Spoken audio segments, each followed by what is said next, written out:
Muy buenos días, hermanos, y todavía es buenos días. Que el Señor les bendiga. Vamos a compartir la palabra del Señor esta mañana y quiero que comencemos en oración. Estamos aprendiendo la palabra del Señor y juntos quiero que encomendemos al Señor y a que su Espíritu Santo nos enseñe toda la verdad. Padre Celestial, oramos a ti en este día, dándote muchas gracias por tu gran bondad, por tu amor, que es inagotable, Señor. Qué bendición, Señor, saber que podemos acudir día tras día, a pesar de nosotros, a ti, Señor. Y lo digo porque somos falibles, Señor. Caemos, nos equivocamos, y a veces incluso por orgullo no te buscamos inmediatamente, Señor. Pero tú siempre estás ahí con brazos abiertos, renovando día tras día, mañana tras mañana, tu misericordia, Señor, para que nosotros en algún momento nos volquemos hacia ti, Señor. Siempre estás así, Señor. Quiero pedirte, Señor, que la historia, la palabra de Dios de esta mañana nos ayude a reflexionar en nuestra vida espiritual, Señor, en nuestra fe, cómo es nuestra confianza en ti, Señor, a través de un hombre que no era perfecto, Señor.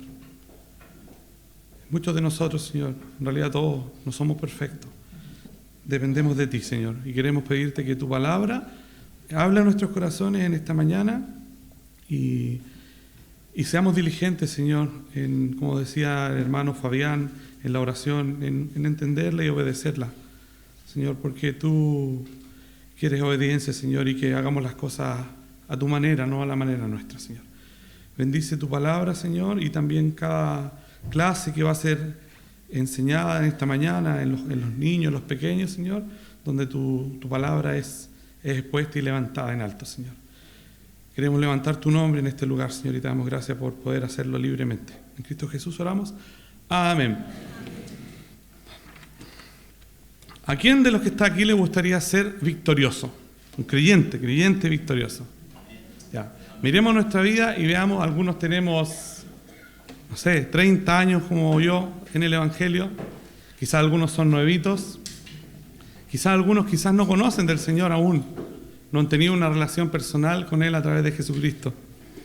Y podemos todos, ya seas joven en el Evangelio o anciano en el Evangelio o abuelito en el Evangelio, podemos mirar atrás y ver que nuestra vida ha tenido altos y bajos, ha tenido bemoles, ha tenido situaciones en las cuales nos hemos desmotivado, situaciones en las cuales nos hemos mirado atrás y decimos, pucha, ¿por qué hice esto?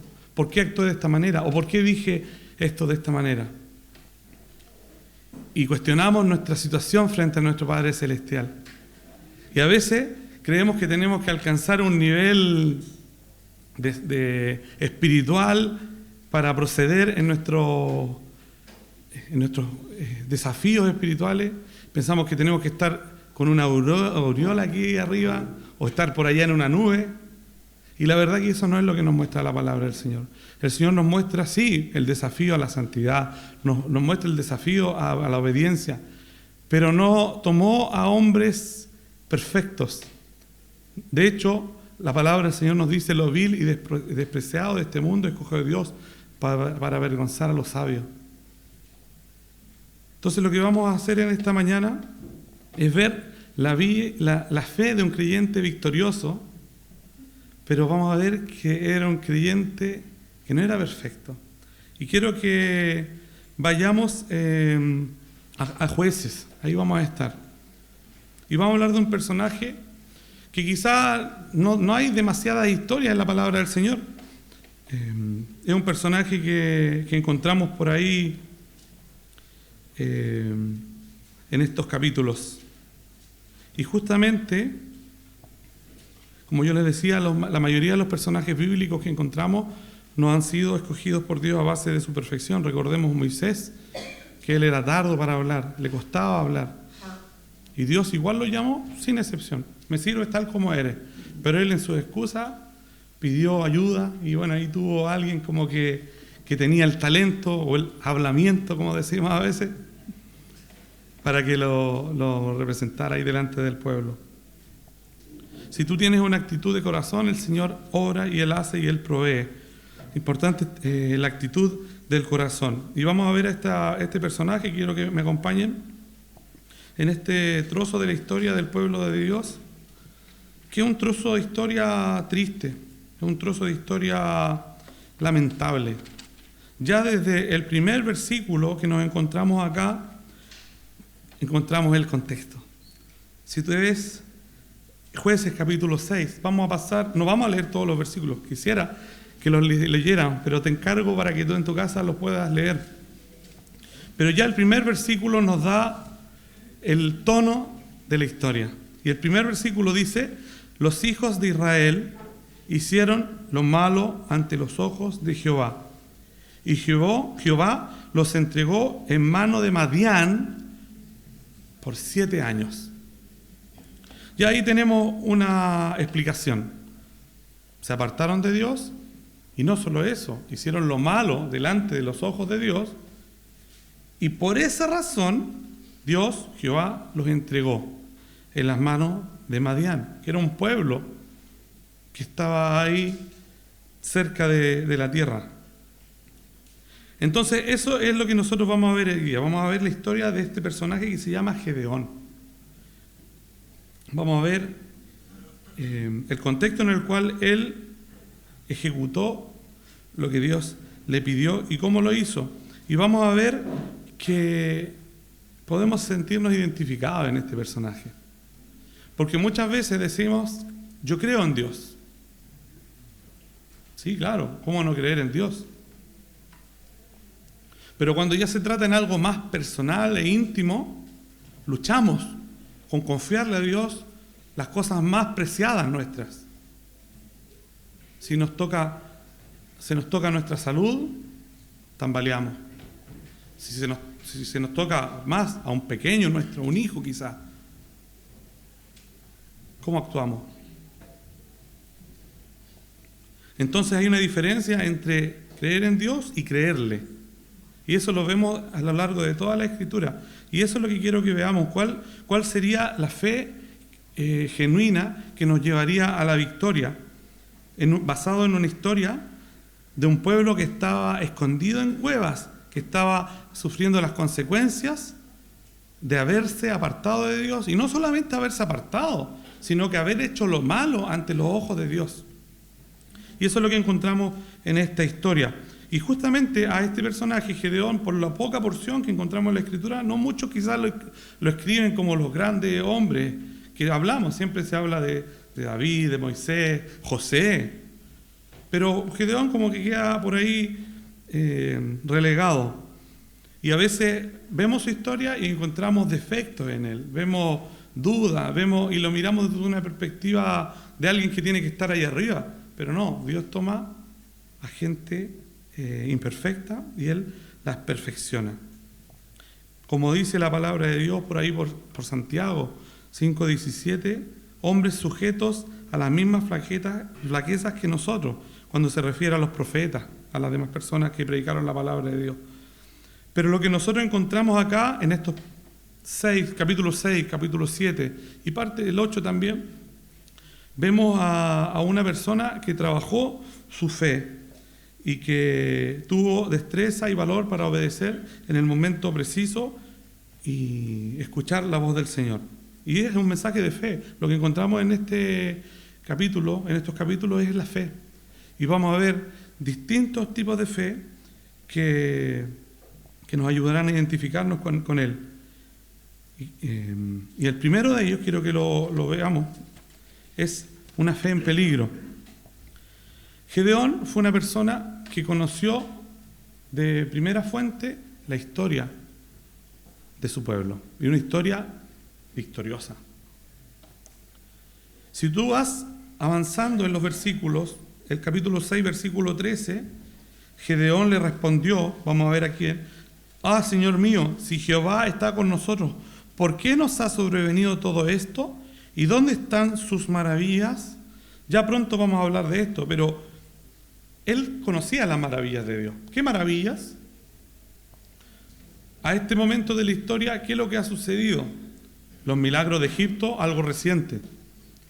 El Señor lo libró al pueblo de Dios con mano poderosa. Y después no solo eso, llegaron a un punto difícil de inflexión en sus vidas, donde se vieron acorralados mientras estaban saliendo de Egipto. ¿Y qué les pasó? Vieron el gran mar Rojo. Y miraban hacia atrás, ¿y qué es lo que veían? Los carruajes, veían a los soldados, todos para atraparlos. ¿Dónde está Dios? Si nos sacaste de allá. Ya tuvieron la primera prueba de su fe. Sabemos que Dios los liberó con mano poderosa. Y luego tuvieron que pasar a poseer la tierra, pero antes de eso también tenían que cruzar otro río, y ese era el río Jordán. También lo vamos a ver en un momento más. Y luego tenían que enfrentar a una gran ciudad, que era Jericó. Y vieron todo lo que pasó. El cruce del Mar Rojo milagroso, el cruce en el río Jordán en un tiempo donde el agua sube, milagroso, pasaron con pies secos. Después, ¿cómo se derribaron las murallas de Jericó? ¿Conocen esa historia? Milagrosamente, por la mano del Señor. Entonces, cuando está Gedeón en esta situación, él dice, oye, ¿dónde están esas maravillas que nos contaron? Bueno, a este momento ya no quedaba mucho de esas maravillas. Vamos a leer los primeros 6 versículos. Dice, y los hijos de Israel hicieron lo malo ante los ojos de Jehová, y Jehová los entregó en mano de Madián por 7 años. Y la mano de Madián prevaleció contra Israel, y los hijos de Israel, por causa de los madianitas, hicieron cuevas en los montes, y cavernas, y lugares fortificados. Pues sucedía que cuando Israel había sembrado, subían los madianitas y amalecitas, y los hijos del oriente contra ellos, subían y los atacaban. Y acampando contra ellos, destruían los frutos de tierra, mira, hasta llegar a Gaza, a la orilla del mar Mediterráneo. O sea, era tremendo el impacto que tenían. Y los hijos de Israel, y no dejaban de comer en Israel ni ovejas, ni bueyes, ni asnos, porque subían ellos y sus ganados, y venían con sus tiendas en grande multitud, como langostas. Imagínate una plaga de langostas que ellos mismos habían escuchado la historia. Y ahora ellos y sus camellos eran innumerables, así venían a la tierra para devastarla. De este modo empobrecía Israel en gran manera por causa de Madián. Y los hijos de Israel clamaron a Jehová. Sabemos por lo que leemos al comienzo es que Dios los había puesto en esa situación. Entonces este hombre nació en un periodo sombrío de la historia de Israel. Un periodo, quizás él en su infancia escuchó las grandes maravillas en esa transmisión oral que había de todas las historias de la palabra del Señor. No tenían la palabra del Señor así tal cual como la tenemos hoy día nosotros. Había una responsabilidad por transmitirla oralmente, y eso era muy importante. Pero quizás pensaba en aquellas viejas glorias él, y ahora, ¿cómo estábamos? Escondidos en cuevas. Y dice que habían fortificado cavernas, o sea que ya llevaban un buen tiempo, por ahí nos habla de 7 años, se estaban acostumbrando en eso, en ese lugar. Entonces, ¿de qué nos vale un pasado feliz y victorioso si el presente es triste, lamentable, adverso? Eso es lo que les pasaba a ellos. Estaban escondidos en cuevas. Qué fácil es alegrarnos, ser testimonio del Señor cuando todo está bien, cuando todo está calmado, ¿cierto? Qué fácil para nosotros. Ojalá estuviéramos siempre, ojalá nunca tuviéramos inconvenientes, ojalá nunca fracasáramos. Pero no es así. La vida cristiana es caerse, levantarse. La palabra de Dios dice, Jehová es el que levanta al caído. El Señor es el que nos levanta. Pero claramente algo pasa, nuestra fe se pone en peligro, se achica muchas veces, parece que todo lo que hago empeora más la situación, y es justamente por eso, porque yo estoy haciendo, y yo estoy queriendo hacer.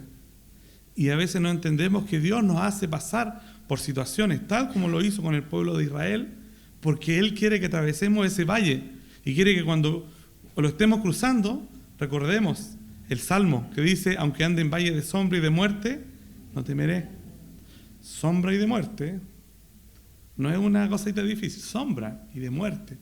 O sea, es serio, no temeré. Ojalá esa fuera la tarea al final, que la cumplamos. No temer al Señor cuando estamos pasando por sombra y muerte.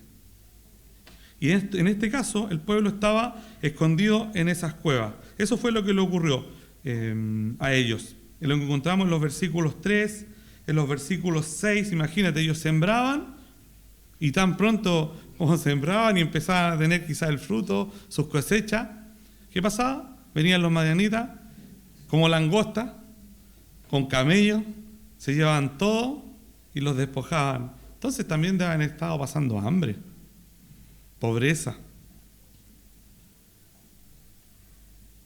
Entonces claramente la fe de Gedeón en ese contexto estaba en peligro, se estaba seriamente amenazada. Y era difícil para él tener fe, lo entendemos. Ser cristiano no es algo fácil. En realidad enfrentamos tropiezos, estamos en la mira de Satanás. La palabra del Señor nos dice que Satanás, nuestro enemigo, anda como león rugiente buscando a quien devorar. Como león rugiente, hermanos.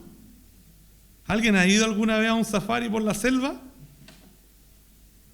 Por lo menos hemos visto videos de esta National Geographic y vemos cómo atacan los leones. No están ahí a vista y paciencia de todo, tienen una estrategia. Atacan al que está apartado, no atacan al grupo. El que se quedó ahí, digamos, pucha, que no quiere decir una mala palabra, pajaroneando, hermano. No, digamos, el que anda pajaroneando ahí, a él lo va a atacar, ese león de los animalitos. Imagínense, eso nos dice la palabra de Dios, que así anda Satanás, como un león rugiente. Entonces, no menosprecie que cuando está en una disposición a pecar, solo o acompañado, póngale el nombre a la tentación que sea, está buscando que caigas. Porque quiere enrostrarle a Dios, mira, ahí está el Felipe, mira. Ahí está, no voy a nombrarlo, hermano, pero ahí está este hermano. Ponle tu nombre. Entonces es delicado. Y justamente cuando nuestra fe está en peligro, bueno, claramente lo primero que pasa es que nuestro ánimo decae. Y aquí yo les quiero mencionar algo, que justamente el mismo Gedeón nos da la respuesta.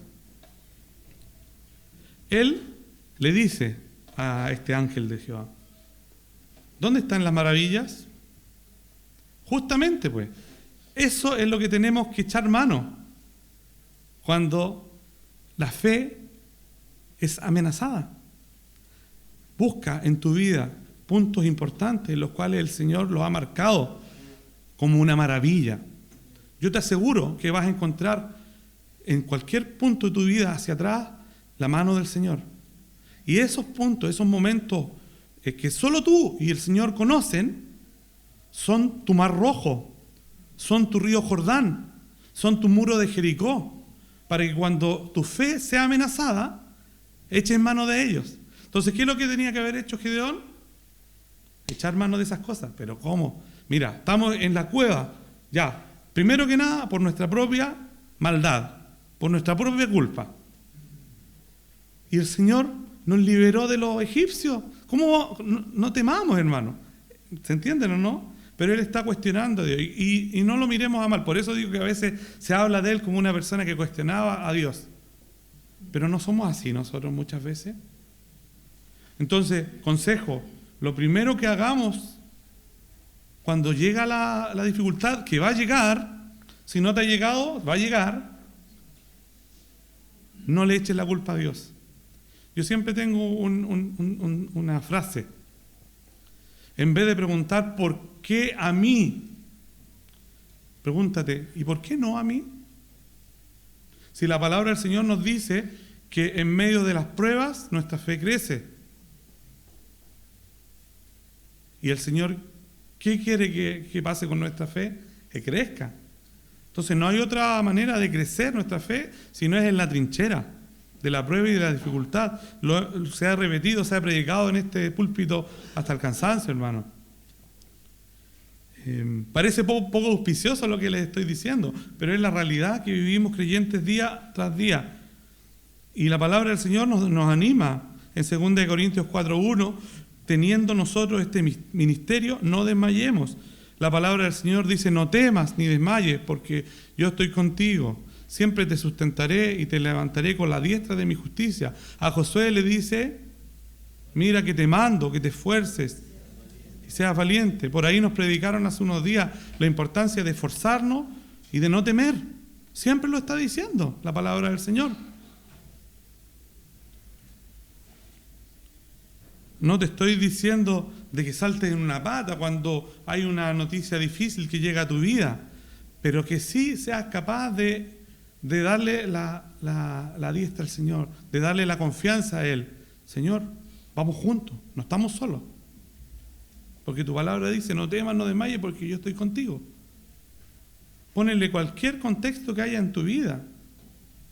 No seas como Gedeón en este caso, que cuestionó a Dios y dónde están esas maravillas, como pasándole la cuenta al Señor, cuando ellos mismos estaban metidos ahí por su propia culpa. El versículo 1 lo dice clarito, los hijos de Israel hicieron lo malo ante los ojos de Jehová. Entonces, que una fe en peligro, hermano, no sea motivo de caer, sino que sea una razón para ver cómo el Señor ha obrado y ha actuado para atrás en tu vida, y ese sea tu fuente de ánimo. Entonces, le pregunto, hermano, hermana, ¿cómo es su fe cuando está en peligro? ¿Qué pasa contigo y tu confianza en Dios cuando estás en un tiempo difícil, de decepción, en un tiempo de desánimo, de que los planes no salieron como tú querías que salieran? Porque vamos a tener decepción, puede ser por nuestra propia causa o no, porque Job no supo nunca por qué pasó lo que tuvo que pasar, pero nunca hubo despropósito en él. Entonces no siempre vamos a tener la explicación, porque eso es otra cosa. Queremos las razones. Ya, Señor, está bien. No, ¿por qué a mí? Pero ¿qué quieres de esto? Seamos sensibles a la palabra de Dios. Tenemos la palabra de Dios, la palabra profética más segura, en la cual debemos estar atentos, dice por ahí Pedro. Entonces, te pregunto, ¿eres capaz de confiar en Dios cuando tambalea tu fe? ¿Eres capaz de entender y creerle a Dios de que hay un propósito? Quizás está escondido, quizás está súper escondido, pero hay un propósito. Recordemos siempre, a los que aman a Dios, todas las cosas le ayudan a bien. Los que conforme a su propósito son llamados. Todas las cosas, y eso todas las cosas claramente involucra mayormente cosas malas que van a venir en nuestra vida. En realidad, hermano, pero cosas malas desde la perspectiva del mundo, porque cosas malas desde la perspectiva de Dios no hay. O sea, es el obrar de Dios soberano en nuestra vida y nosotros entendiendo y aceptando que sus caminos son justos y que Él puede hacer a disposición nuestra. En segundo lugar, luego de la fe en peligro, en la cual cayó este hombre, cuestionando a Dios, tenemos una fe empobrecida. Y esto tiene que ver un poco con lo que hablábamos, que ellos estaban escondidos, que ellos estaban en cavernas, que ellos sembraban y no podían cosechar. Qué rico es plantar algo y que salga un frutito. Yo esperé como 3 años para que mi limón diera limoncito. Lo planté más o menos cuando nació la Helenita, 2014, como 2015 lo planté. Y él no daba fruto. Y estaba verdecito. Y hoy día tú lo ves y está lleno de limones.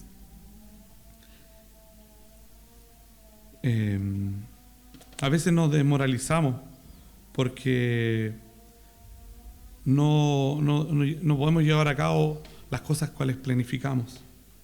Imagínate, este pueblo escondidos en cavernas, ya construyendo con las piedras que habían ahí, fortificando para que en esas cavernas no llegaran a atacarlos, escondidos, desanimados, con hambre, y eran familias, eran niños, todo lo que se te ocurra. ¿De qué les servía sembrar sin descanso? Sembremos rápido antes que vengan los madianitas. Ya venían ahí. Y eso mandatado por el Señor. Ojo, mandatado por el Señor, permitido por el Señor, porque Él es justo y es soberano. Entonces, acá nos podemos preguntar, ¿hemos caído a veces en la tentación de que ya nuestra vida no vale la pena?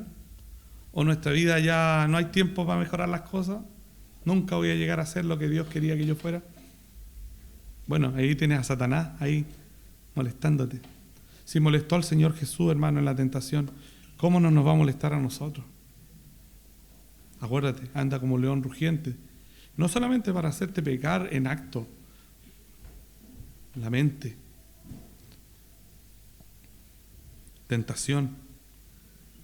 Y esto es lo que pasaba con ellos.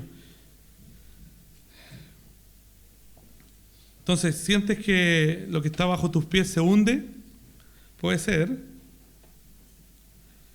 Puede ser como Pedro, que en un momento espectacular pudo caminar en el mar, viendo a su maestro, pero un ratito después se estaba hundiendo.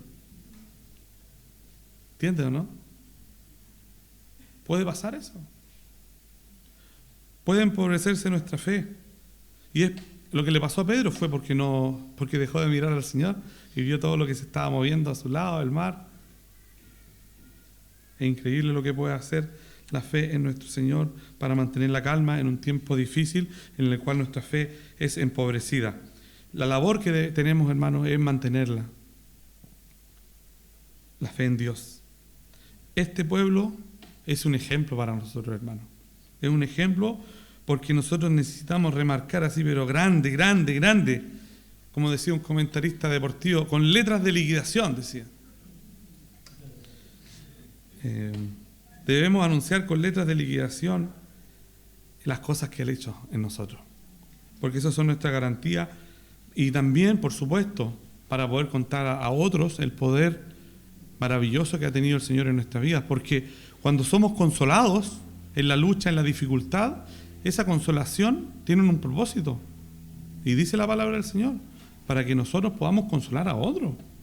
Entonces, quizás a ti el Señor te hizo pasar por algo súper trágico. Pero ¿sabes qué? Te lo aseguro, algún día va a llegar alguien con algo igual a lo tuyo. ¿Y quién va a animar a esa persona? Como dice el meme ese, ¿han visto ese meme que sale el presidente Trump ahí? Y lo sale mirando. Bueno, tal cual, pues, hermano. Así es. Tú vas a ser aquella persona que el Señor preparó.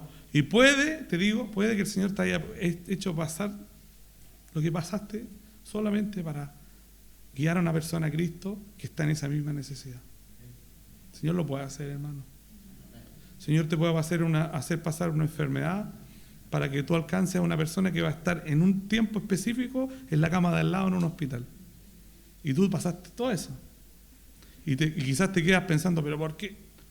No, piensa en lo que el Señor te permitió hacer en ese momento. El Salmo 37:5 nos dice, leámoslo, antes de seguir acá con la historia. Salmo 37:5, lo voy a buscar rápidamente. Tiene que ver con esto. Dice, encomienda a Jehová tu camino y confía en Él y Él hará. Mira, salimos de la casa. No sé si tienen la costumbre de orar al Señor cada vez que salen, ya sea en un vehículo o en un transporte público. No es superstición, es dependencia absoluta del Señor. Entonces te pongo en ese ejemplo. Salimos de la casa, oramos al Señor. Y vamos llegando a la esquina ahí, yo digo a la Plaza Miraflores, por donde viajo yo, y me choca un vehículo, pero yo no tenía la culpa. Y ahí te digo, Encomendaste al Señor tu camino, ¿cierto? Entonces confía y Él hará. Te voy a dar un ejemplo. Y esto es historia personal. No me gusta hacer tanta historia personal. Voy a tratar de hacerla cortita.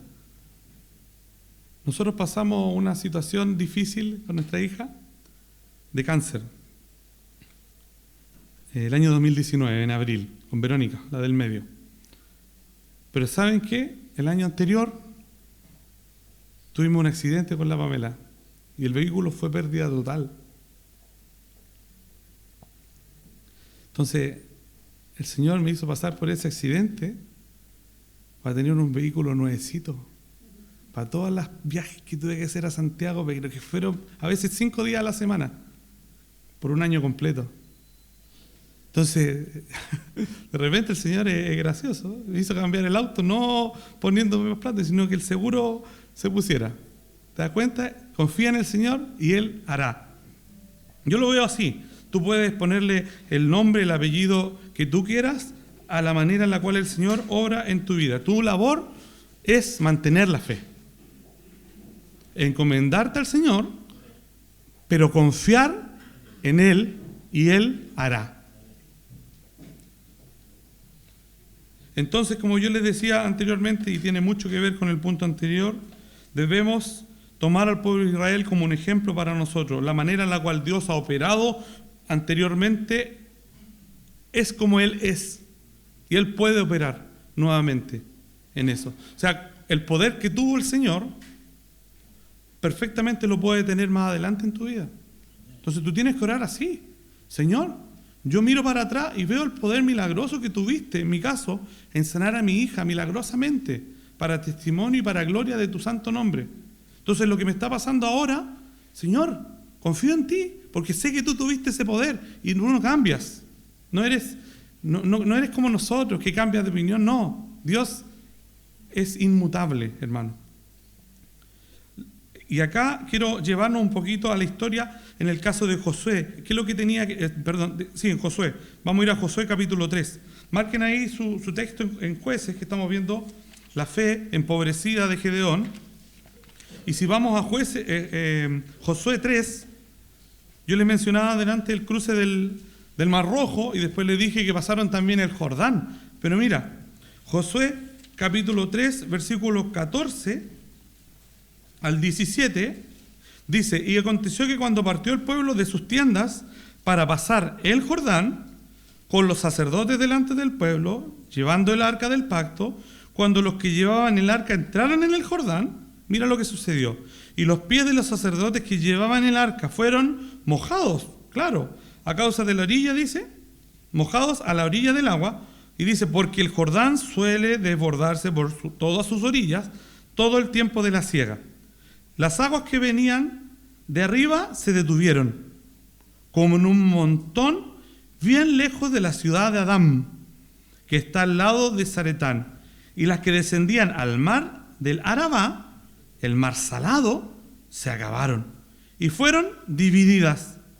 Y el pueblo pasó en dirección de Jericó. Dice, más los sacerdotes que llevaban el arca del pacto de Jehová estuvieron en seco, firmes en medio del Jordán, hasta que todo el pueblo hubo acabado de pasar el Jordán. Y pone atención a esto. Y todo Israel pasó en seco. Milagro. Imposible. Entonces Dios los hizo pasar por el Mar Rojo de manera milagrosa, dividió las aguas. Lo creemos porque está explicado en la Escritura.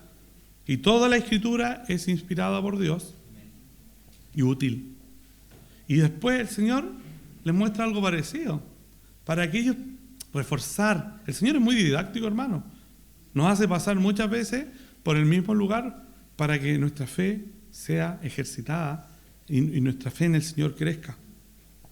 Entonces ellos pasaron en seco. Ya, milagroso.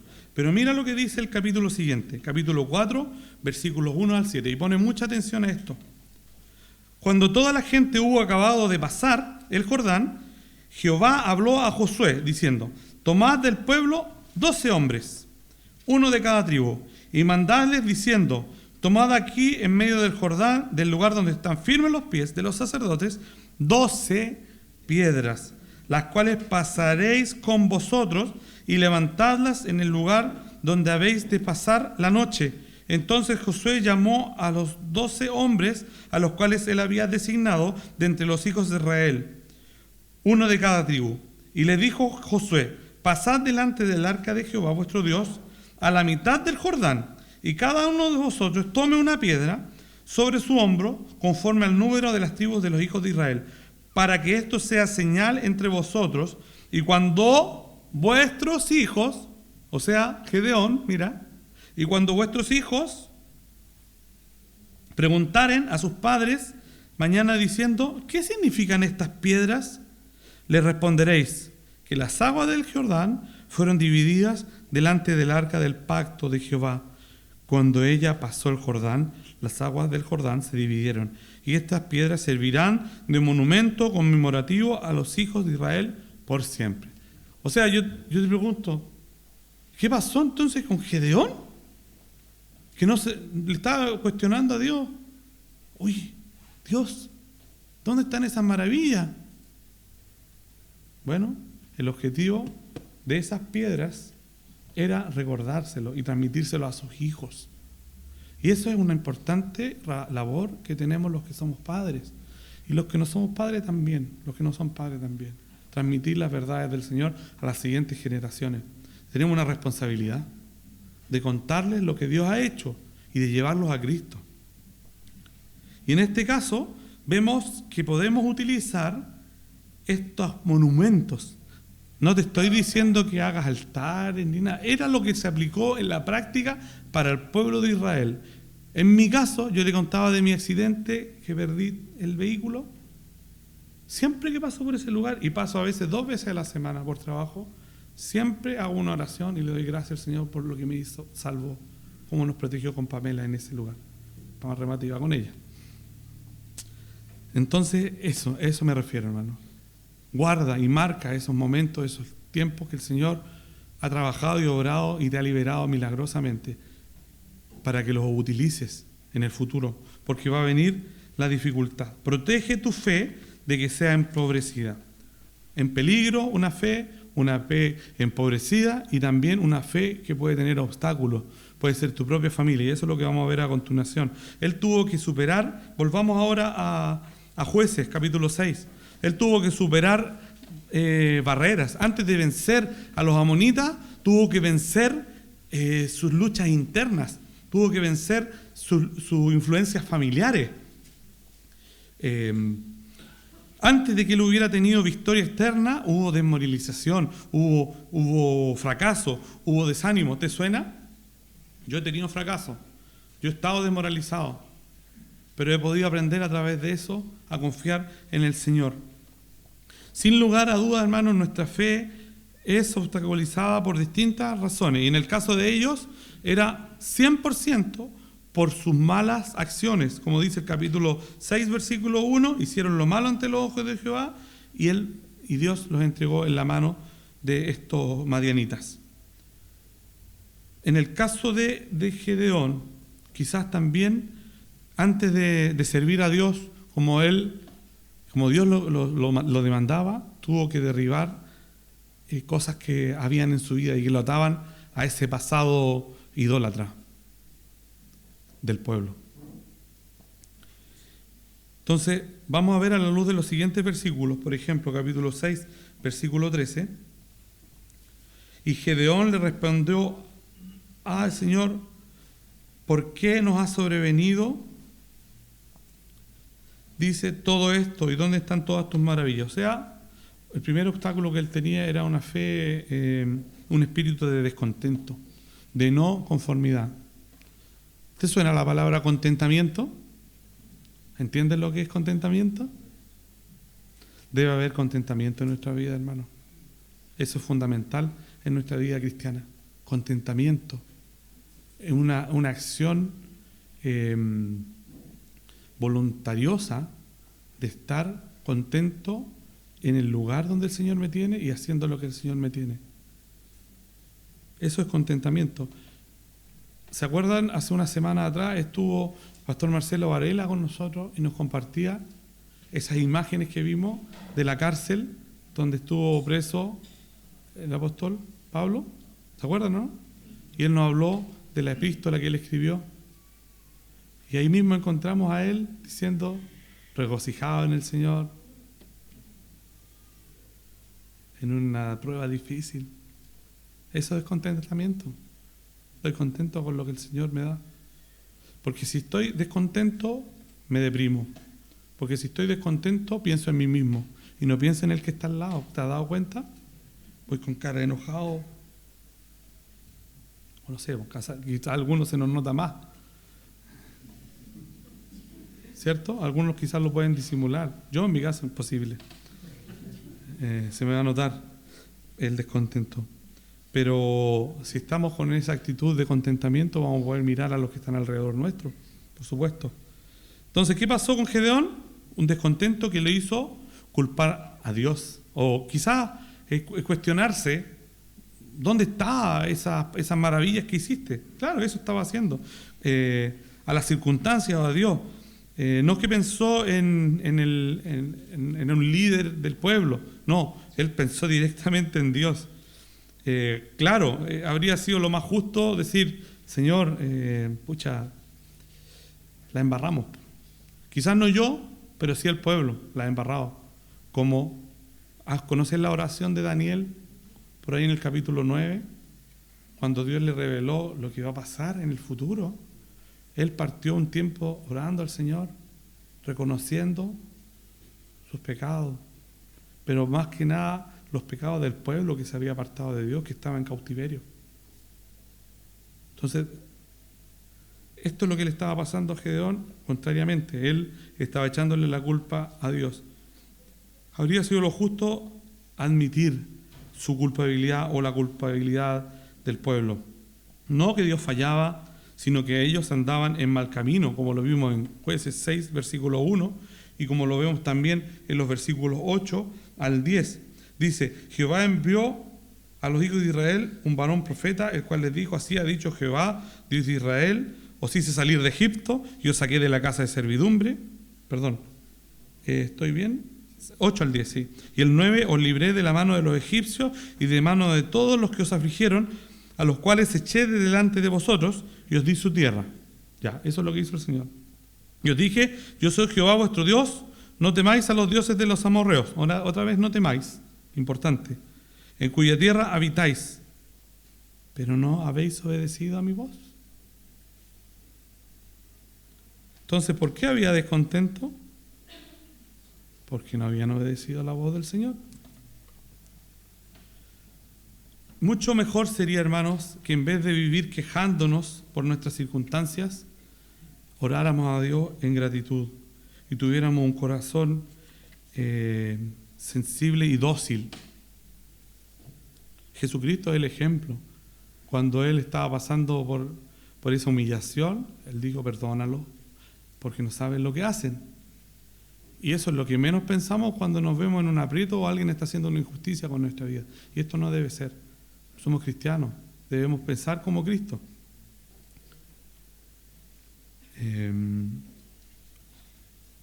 Debemos enderezar nuestros propios caminos torcidos, como muchas veces el pueblo de Israel los tuvo, y debemos volvernos a Jehová. Y eso me hace pensar en Lamentaciones, un texto maravilloso. Te recomiendo, a ojos cerrados, Lamentaciones capítulo 3. Aplícalo en tu vida. Lamentaciones capítulo 3. Mira lo que dice, vamos a leer 3 versículos, sin perder nuestro texto. Lamentaciones, quizás no sabes dónde está Lamentaciones, a ver quién llega primero. El que escribió Lamentaciones era un profeta que se lamentaba mucho, ¿ya? Entonces, después de Jeremías encontramos Lamentaciones, y en el capítulo 3, que yo te recomiendo que lo guardes, el versículo 40 dice, escudriñemos nuestros caminos y busquemos y volvámonos a Jehová. Levantemos nuestros corazones y manos al Dios de los cielos. Nosotros nos hemos rebelado y fuimos desleales. Tú nos perdonaste. Señor siempre, hermano, siempre perdona. Perdonó a Manasés. ¿Saben quién fue Manasés? El hijo de Ezequías. Que terrible, terrible. Búscalo en la historia. No se merecía, al punto de vista de uno, por ni un motivo, de estar con el Señor hoy día. Lo dice la palabra, que después de que él se arrepintió, se humilló, Dios lo perdonó. Lo hizo con el ladrón que estaba al lado de la cruz. Y nosotros creemos, no, es que tengo que hacer esto, otro. La salvación es del Señor. Y Él quiere que todo el mundo le conozca. Pero eso que es tan fácil, para el mundo es difícil. Porque es no hacer nada, es solo creer. Entonces nosotros, hermanos, escudriñemos nuestros caminos, busquemos al Señor, volvámonos a Él. Si tus manos están caídas, levántalas al Señor, anímate. El Señor te da oportunidades. Por ahí también en ese capítulo dice, nuevas son cada mañana, sus misericordias se renuevan día tras día. Entonces, primero que nada, un espíritu de descontento, evítalo. Contentamiento, esa es la palabra clave. También el versículo 17, ya volviendo a nuestro texto, aparte del descontento, las dudas, las vacilaciones. 6:17, también lo podemos marcar, dice, él respondió, yo te ruego que si he hallado gracia delante de ti, me des señal. O sea, él estaba pidiendo a Dios una señal de que él iba a actuar. Y eso muchas veces es vacilación, es duda. Y este es el típico actuar de un hombre que estaba avanzando, digamos, en su fe, con alto y bajo. Por eso yo le digo que lo que encontramos en la palabra de Dios no es para criticar el actuar de estos hombres de Dios, sino para sacar para nosotros conclusiones, porque fueron escritas para nosotros, para nuestra edificación. No seas como Gedeón, en este caso. No dudes, no vaciles. ¿Podemos pedirle cosas al Señor? Sí, por supuesto. Es tu relación con tu Dios y con tu Salvador. Pero aquí habían algunas dudas, algunas vacilaciones que nosotros debemos confiar porque tenemos la palabra del Señor, hermano. Tenemos la palabra de Dios que abarca todo lo que tú puedas imaginar. Y si hay cosas que no entiendes, bueno, te dice la misma palabra, son cosas secretas. Deuteronomio 29, también importante. Las cosas secretas pertenecen a Dios, mas las reveladas son para nosotros y para nuestra edificación. Entonces no te quedes vuelto loco en aquellas cosas que no entiendes. A su tiempo el Señor te lo revelará, quizás no ahora. Tendrás una eternidad para preguntarle al Señor. Confía en Él y en su palabra. Vamos a 1 de Pedro 1, 16 al 21.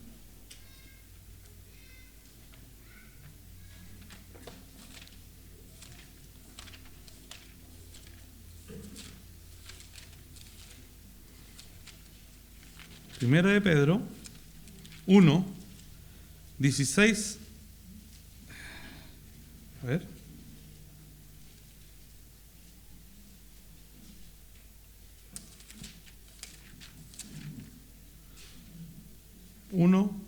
Segunda de Pedro. Me caí. Tuve una vacilación, una duda. Segunda de Pedro 1, 16 al 21.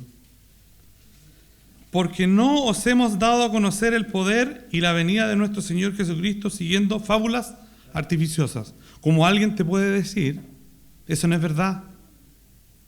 ¿Cómo crees esas tonteras? A los jóvenes que van a entrar a la universidad, lo primero que les van a decir, ¿cómo tú crees esas cosas? Ojo, no creemos fábulas artificiosas, sino, acá Pedro dice, sino como habiendo visto con nuestros propios ojos su majestad. Si tú ves en los evangelios, ves la transfiguración. ¿Y quién estaba ahí? Sí, Pedro. Entonces, él habla con autoridad. Él dice, sino como habiendo visto con nuestros propios ojos su majestad. Pues cuando él recibió del Dios Padre honra y gloria, le fue enviada desde la magnífica gloria una voz que decía: este es mi Hijo amado, en el cual tengo complacencia. Y este Pedro, el que nos está diciendo a nosotros, dice: nosotros oímos esa voz enviada del cielo cuando estábamos con él en el Monte Santo. Y después dice: tenemos también la palabra profética más segura, a la cual hacéis bien en estar atentos como una antorcha que alumbra en un lugar oscuro, y hasta que el día esclarezca y el lucero de la mañana salga en vuestros corazones. Entendiendo, primero esto, que ninguna profecía de la Escritura es de interpretación privada, porque nunca la profecía fue traída por voluntad humana, sino que los santos hombres de Dios hablaron siendo inspirados por el Espíritu Santo. ¿Confía en la palabra del Señor? ¿Has estado en una oscuridad abrumadora? Si prendes una antorcha, todos van a querer mirar esa antorcha. Así debemos mirar la palabra del Señor. No al consejo del psicólogo tanto, no al mensaje del predicador tanto, que está bien, pueden tener perfecto sus profesiones, lo que pueden decir interesante, pero si no vas a la palabra del Señor, eso es pamplinas, como decían antiguamente, como dicen los españoles. No lo estoy desacreditando para nada, pero es que si no vamos a la fuente, a la palabra del Señor, escrita por hombres que fueron inspirados por Dios, y partamos creyendo eso, pues, hermano, que toda la Escritura es inspirada por Dios y es útil para enseñar, redarguir, corregir e instruir en justicia. Entonces, una fe puede ser obstaculizada por el descontento, por las dudas. Y aquí algo que le pasó a él, que provocó ya un cambio en él. Y es lo que dicen los versículos 25 al 32. Volvamos a Jueces 6, 25 al 32. Jueces 6, 25 al 32 nos dice: aconteció la misma noche, le dijo Jehová: toma un toro del hato de tu padre, del segundo toro de 7 años, una instrucción bien específica, y derriba el altar de Baal que tu padre tiene. Y no solo eso, y corta también la imagen de acera que está junto a él, y edifica altar a Jehová tu Dios en la cumbre de este peñasco, en lugar conveniente, y tomando el segundo toro, sacrifícalo en holocausto con la madera de la imagen de acera que ya habrías cortado, dice. Entonces Gedeón tomó 10 hombres de sus siervos e hizo como Jehová le dijo. Dice: más temiendo hacerlo de día por la familia de su padre y por los hombres de la ciudad, lo hizo de noche. Por la mañana, cuando los de la ciudad se levantaron, he aquí que el altar de Baal estaba derribado y cortada la imagen de acera que estaba junto a él, y el segundo toro habría sido ofrecido en holocausto sobre el altar edificado. Y dijeron unos a otros: ¿quién ha hecho esto? Y buscando e inquiriendo, les dijeron: Gedeón, el hijo de Joás, lo ha hecho. Entonces los hombres de la ciudad dijeron a Joás: saca a tu hijo para que muera, porque ha derribado el altar de Baal y ha cortado a la imagen de acera que estaba junto a él. Y Joás respondió a todos los que estaban junto a él: ¿contenderéis vosotros por Baal? ¿Defenderéis su causa? Cualquiera que contienda por él, que muere esta mañana. Si es un Dios, contienda por sí mismo con el que derribó su altar. Aquel día Gedeón fue llamado Jerobbaal, esto es, contienda Baal contra él, por cuanto derribó su altar. Ahí hubo un cambio en él.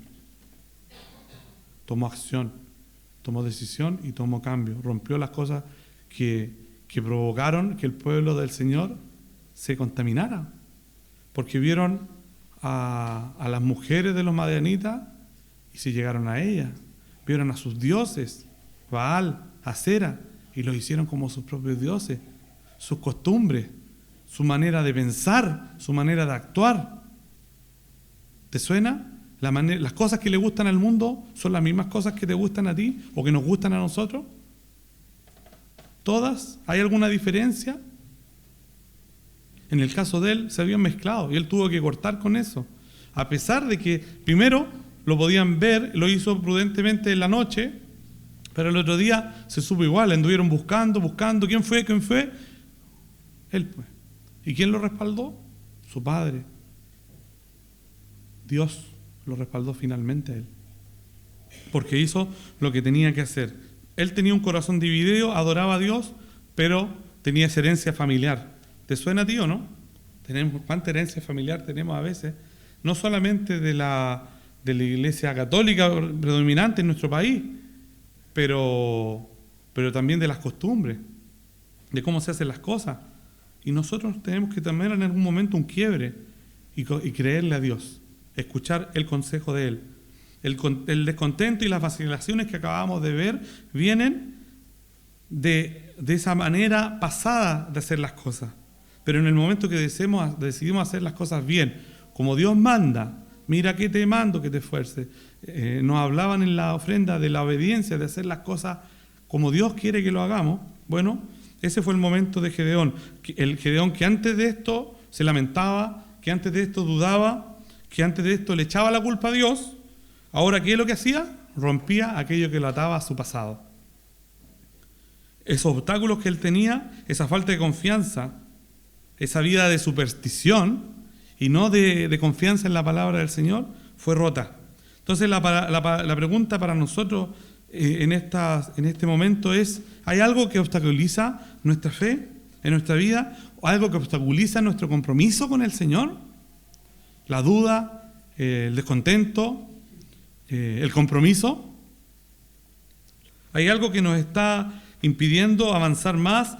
¿Algo que nos está impidiendo que dejemos de ser un creyente que pasa desapercibido, que termina la reunión y se va a ser alguien que toma un tiempo, comparte con los demás, muestra el amor del Señor a las visitas, cosas tan importantes? La iglesia, hermanos, tiene un sinnúmero de oportunidades en las cuales podemos servir al Señor.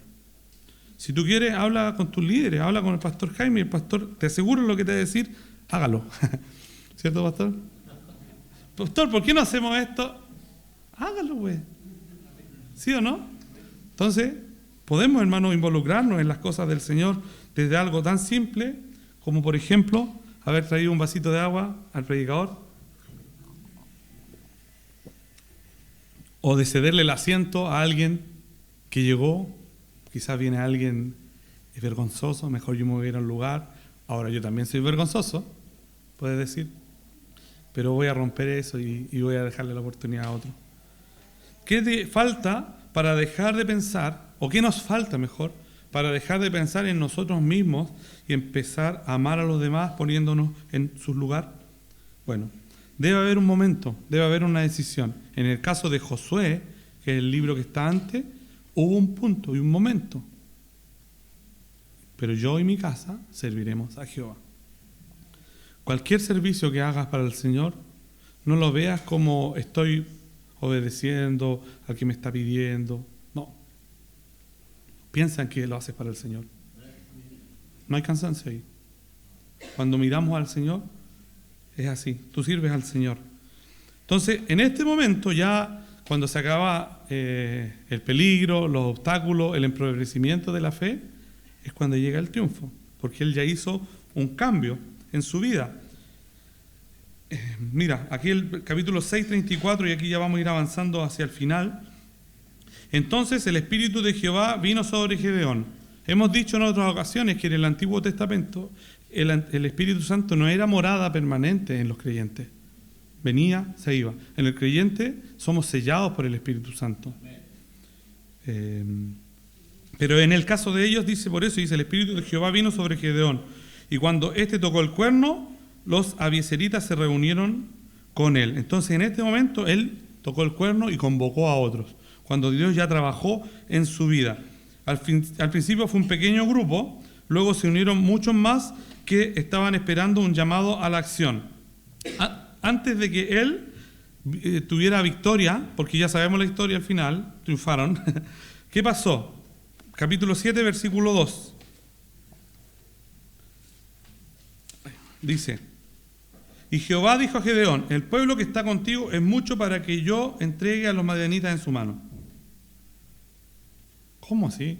Si necesitamos más gente para pelear. No. Mira lo que dice: no se alabe Israel contra mí. Dios nos conoce, hermano. diciendo, mi mano me ha salvado. Las lucas que yo puse me salvaron. Mi capacidad de manejar un vehículo bien me salvó. No. La mano del Señor me ha salvado. Entonces, primero que nada, de este grupo de gente, entendemos que eran 32.000. Porque ahí dice, se fueron 22.000. Entonces, primero llegó cuando los que tenían que luchar definitivamente lucharon.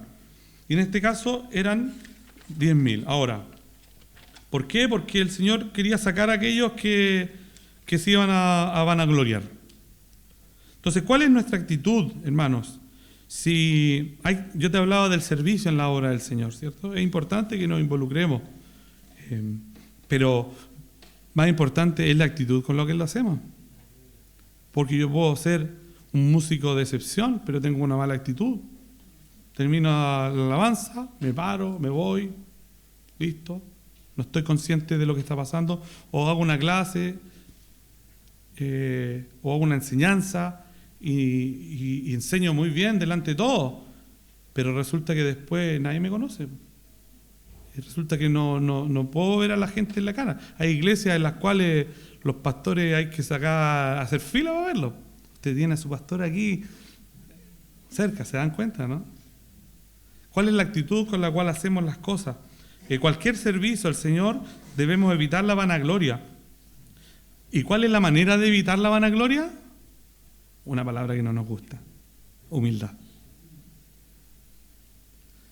La humildad, hermano, porque es lo contrario al orgullo y a la vanagloria. ¿Y quién fue humilde, así pero espectacularmente humilde? Nuestro Señor Jesucristo, hermano. Manso y humilde. Aprended de mí, que soy manso y humilde. Y Filipenses 2, 1 al 5, lo vamos a leer, porque nunca es tarde para abrir la palabra del Señor. Y nunca hay un reloj que corra si vamos a abrir la palabra del Señor. Filipenses 2, del 1 al 5 dice: por tanto, si hay alguna consolación en Cristo, si algún consuelo de amor, si alguna comunión del Espíritu, si algún afecto entrañable, si alguna misericordia, completad mi gozo, sintiendo lo mismo. O sea, tengan el mismo gozo que tengo yo, sientan lo mismo que yo, les dice Pablo. Teniendo el mismo amor, unánimes, sintiendo una misma cosa. Nada hagáis por contienda o por vanagloria. Antes bien, con humildad. ¿Te das cuenta? Entonces, ¿cuál es la manera en la cual vamos a evitar la vanagloria? Con la humildad. Debemos practicar la humildad. Estimando, ¿cómo? Dice, estimando cada uno de los demás como superior a él mismo. ¿Listo? Entonces vino un hermano y me dijo algo que no me pareció bien y armamos un tremendo show. Pero ¿qué es lo que nos dice la palabra del Señor? Estímalo como superior a ti mismo. Humilde. Jesucristo tenía todo para haberse bajado de esa cruz, haber hecho caer un rayo sobre toda esa gente. Y no lo hizo, porque fue fiel a lo que el Señor quería. Fue obediente. Fue humilde. Entendió los propósitos del Señor. Y dije hasta el 5, me comí un versículo parece. Dice, no mirando cada uno por lo suyo propio, sino cada cual también por lo otro. Entonces ya estamos entendiendo que para ser humilde tengo que poner al otro como superior a mí mismo, tengo que poner su bienestar sobre mi bienestar. Y el versículo 5, haya pues en vosotros este sentir que hubo también en Jesús. Y ahí sigue hablando. Entonces, ¿qué nos queda a nosotros si somos cristianos? Bueno, volviendo a Jueces 7, 9 al 14, dice, aconteció aquella noche, Jehová le dijo, levántate y descienda al campamento, porque yo lo he entregado en tus manos, al pueblo de Madián. Dice, y si tienes temor de descender, como lo conocía, me parece, baja tú con furia a tu criado al campamento, y oirás lo que hablan. Entonces tus manos se esforzarán, y descenderás al campamento. Y él descendió con furia a su criado hasta los puestos avanzados de la gente armada que estaba en el campamento. Y los madianitas, los amalecitas y los hijos del oriente estaban tendidos en el valle como langostas en multitud, y sus camellos eran innumerables. Por eso el Señor le decía que no tengas temor, pues. Dice, como la arena que está en la ribera del mar en la multitud. Cuando llegó Gedeón, he aquí que un hombre estaba... No, perdón que pare la lectura. Pucha, yo vi esa cantidad, mejor me devuelvo. ¿O no? Pero piensa, como la multitud de la arena. Ya, pero el Señor ya le había dicho que no tuviera temor. Por si temes, te la digo lo que va a suceder. Diciendo, he aquí, dice, cuando llegó Gedeón, he aquí un hombre estaba contando a su compañero un sueño. Y diciendo, he aquí que yo soñé un sueño. Y veía un pan de cebada que rodaba hasta el campamento de Madián. Y llegó a la tienda y la golpeó de tal manera que cayó y la trastornó de arriba abajo y la tienda cayó. Y su compañero respondió y dijo, esto no es otra cosa sino la espada de Gedeón, hijo de Joás, varón de Israel. Dios ha entregado en sus manos a los madianitas con todo el campamento. Y eso fue lo que escuchó Gedeón. Lo escuchó a ellos hablar en el puesto de avanzada, donde tú no te podías ni acercar, pero él fue obediente a Dios y le dijo, no temas, anda, y por si tienes temor te voy a contar lo que va a pasar. Y así sucedió. Entonces, acá vemos que ya Dios le había dado la victoria. Mira cómo Dios le dio la victoria. Los versículos 21 al 23 nos cuenta la historia. Y se estuvieron firmes cada uno en su puesto en derredor del campamento. Entonces, todo el ejército echó a correr dando gritos y huyendo. Y los 300, y que los voy a mencionar, me pasó una cosita, se las voy a leer recién. Y los 300 tocaban las trompetas. ¿Se acuerdan que hablamos de 32.000 y después quedaron 10.000? Bueno, también eran muchos. También eran muchos. Dijo, solamente voy a ocupar a los que sean idóneos, dijo. Y eso es lo que está en los versículos anteriores, que eso me lo pasé, me lo salté y quería, porque no es menor, porque Dios le pidió a ellos, en los versículos 3 al 7, dice, haz pregonar, dice, quien tema y se entremezca y madrugue y devuélvase desde el monte de Galaad. O sea, los que tengan temor, váyanse para la casa. Eso fue lo que le dijo primeramente. Y ahí se devolvieron 22.000, quedaron 10.000. Y aún dice, es mucho, llévalos a las aguas y allí los probaré, dice. Dice, vaya este contigo, irá contigo, mas cualquiera que yo te diga, este no vaya contigo, el tal no irá. Entonces llevó el pueblo a las aguas, y Jehová le dijo a Gedeón, cualquiera que lamiere las aguas con su lengua, como lame un perro, a aquel pondrás aparte. Y dice, asimismo, cualquiera que se doblare sobre sus rodillas para beber. Y fue el número de los que lamieron, llevando el agua con la mano en su boca, 300 hombres, y todo el resto dobló la rodilla para beber las aguas. O sea, tomaron agua, se tiraron como un perrito, así con la cabeza todo para allá. Chao, no me sirve. Uno dice, pero ¿cómo tan seria la cosa? Estamos en un contexto de guerra. Queremos que estén pendientes. ¿Y quiénes lo hicieron? Aquellos que se llevaron el agua y no perdieron su mirada en el objetivo de lo que estaba pasando. Por eso quería decir lo que era importante mencionar. Estábamos hablando de los cobardes o los que no estaban con su ojo puesto en el objetivo, que era algo militar, independiente de que el Señor ya les había dado la victoria. Y ahí es donde vamos, por eso son 300. Imagínate, de los 10.000, toda esa otra cantidad se arrodillaron, se preocuparon de su agua, sin saberlo. Pero hay otros, que fueron 300, que estuvieron pendientes y se llevaron el agua. Y vivieron. Entonces, el capítulo 7, versículo 21 al 23, así le dio la victoria al Señor, y estuvieron firmes cada uno en su puesto en derredor del campamento. Entonces, todo el ejército se echó a correr, dando gritos, huyendo. Y los 300 tocaban las trompetas, y Jehová puso la espada de cada uno contra su compañero en todo el campamento. ¿Se dan cuenta o no? O sea, por algo el Señor quería que fueran poquitos, porque la victoria era de Él. Él quiere que evitemos la vanagloria. El Señor quiere que le demos la honra y la gloria de vida, porque Él se la merece. No es que se la ganó, no, Él se la merece. Y eso es lo que dice estos versículos. El versículo 23. Bueno, dice ahí 22 y 300 tocaban las trompetas. Y claro, solamente con el sonido de las trompetas, y ya al llegar ahí, cada uno de ellos se mataron ellos mismos. El Señor puede hacer eso. El Señor, de un pueblo que quería hacerse un gran nombre, les confundió las lenguas. Hasta aquí nomás llegamos. Y eso lo hizo el Señor. El Señor lo hizo girar por los muros de Jericó. ¿Cuántas veces? 7 veces.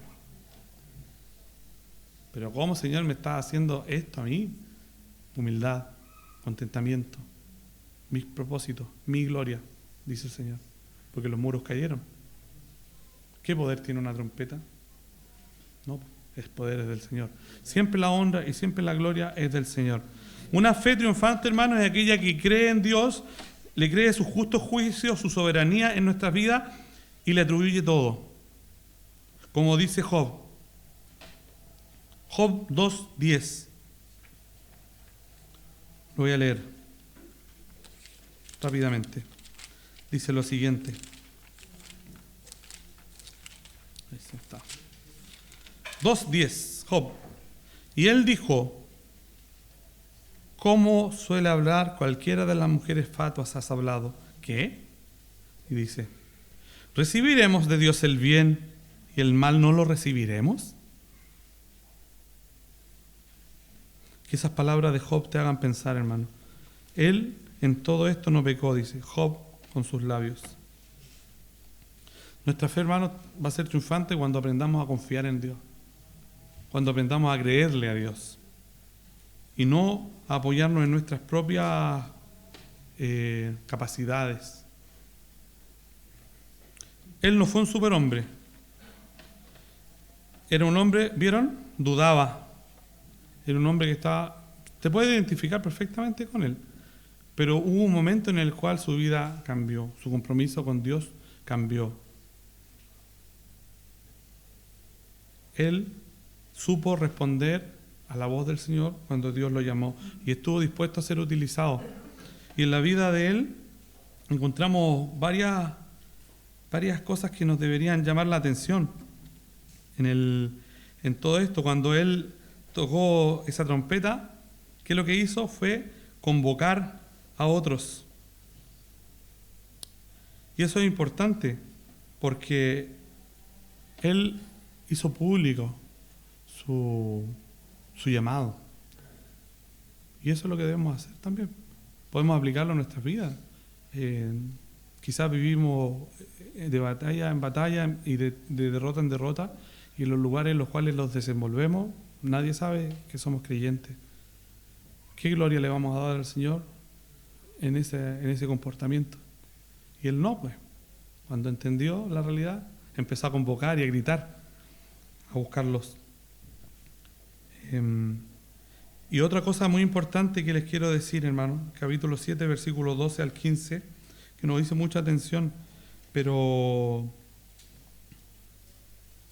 el versículo 15, ya vimos que él escuchó a estos que estaban ahí relatando en el sueño. Mira lo que pasó con él, y esto, hay una palabra muy interesante. Capítulo 7, versículo 15, cuando Gedeón oyó el relato del sueño y su interpretación, ¿qué hizo?